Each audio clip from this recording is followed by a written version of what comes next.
حیران و پریشان ہے اللہ مدد کر، حیران و پریشان۔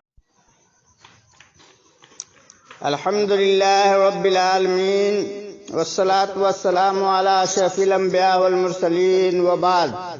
اعوذ باللہ من الشیطان الرجیم، بسم اللہ الرحمن الرحیم۔ یا ایہا الذین آمنوا کتب علیکم الصیام کما کتب علی الذین من قبلکم لعلکم تتقون۔ سورہ بقرہ آیت نمبر 183۔ دوسرے مقام پر رب العالمین فرمایا، شہر رمضان الذی انزل فیہ القرآن ھدی للناس وبینات من الھدی والفرقان فمن شہد منکم الشہر فلیصمہ۔ سورہ بقرہ آیت نمبر 185۔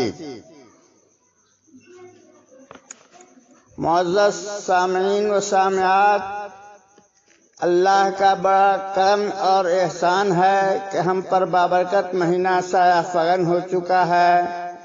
آئیے ہم لوگ آج کے درس میں روزے سے متعلق کچھ معلومات حاصل کریں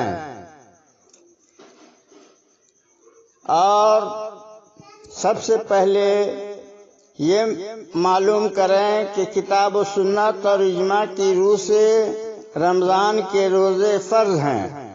چنانچہ قرآن پاک میں آیت نمبر 183 کے اندر اللہ تعالیٰ فرماتا ہے، مومنو تم پر روزے فرض کیے گئے ہیں جس طرح کہ تم سے پہلے لوگوں پر فرض کیے گئے تھے تاکہ تم پرہیزگار بنو۔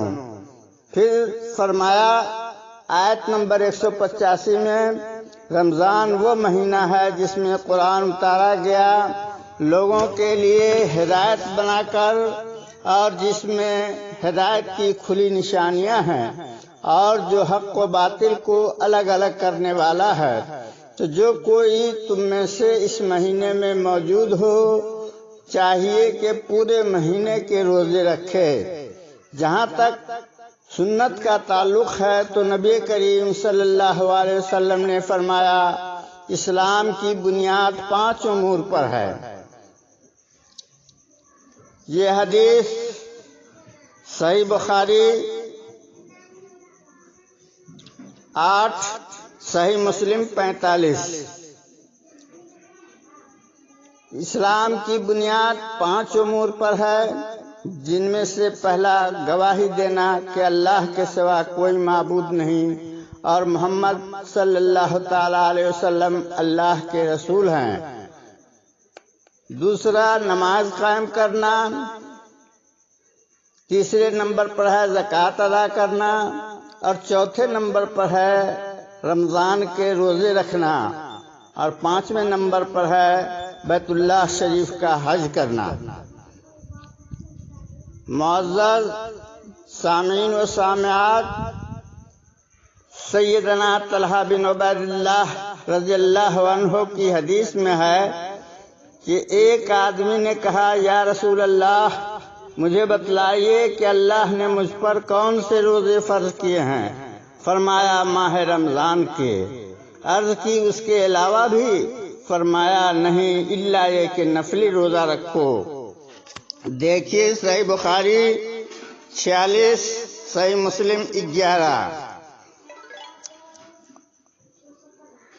امت کا ماہ رمضان کے روزوں کے وجوب پر اجماع ہے، اور یہ کہ یہ اسلام کے ارکان میں سے ایک ہے، ایک رکن ہے جو ضروری ہے ہر ایک کو معلوم ہو کہ اس کا منکر اسلام سے مرتد ہے۔ ان کی فرضیت سوموار کے دن سن 2 ہجری ماہ شعبان کی 2 تاریخ کو ہوئی۔ معزز سامعین و سامعات، ان قرآن و حدیث کی روشنی میں معلوم یہ ہوا کہ تندرست مقیم پر روزہ رکھنا واجب ہے، جبکہ مریض اور مسافر کو رخصت دی کے بعد میں رکھ لیں، اور بوڑھے اور بڑھیا جو روزہ رکھنے کی طاقت نہیں پاتے ان کے لیے ایک مسکین کو طعام دینے کا حکم ثابت رکھا۔ صحیح سنن ابی داؤد 507۔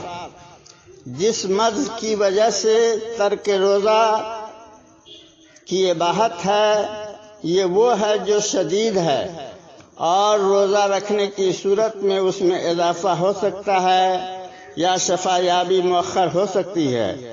المغنی میں ہے، بعض سلف سے منقول ہے کہ انہوں نے ہر طرح کی مرض میں ترک روزہ مباح قرار دیا، حتیٰ کہ جسے انگلی یا داڑھ میں تکلیف ہے، کیونکہ اس آیت میں عموم ہے، اور اس لیے کہ مسافر کے لیے ایسا کرنا مباح ہے اگر اسے ضرورت نہ ہو۔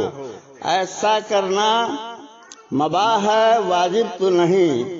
پھر کون اس تردد میں پڑے گا کہ معمولی تکلیف کی وجہ سے روزہ چھوڑ دے جبکہ بعد میں تو رکھنا ہی ہے۔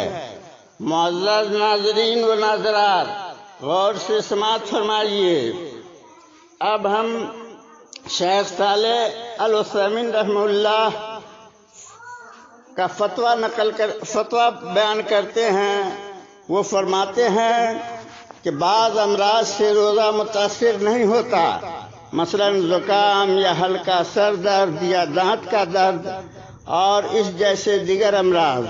ان امراض سے روزہ ترک کرنا حلال نہیں، اگرچہ بعض علماء اس آیت کریمہ ومن کان مریضا کو سامنے رکھتے ہوئے ترک روزہ کو درست قرار دیتے ہیں، لیکن شیخ صالح عثیمین کہتے ہیں کہ بے شک یہ حکم معلل بعلہ ہے۔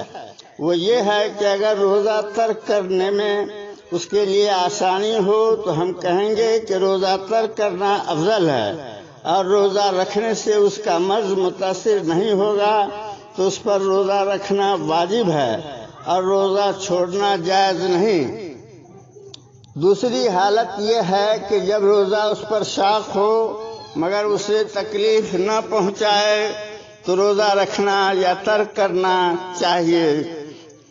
چاہے تو اس کی مرضی ہے۔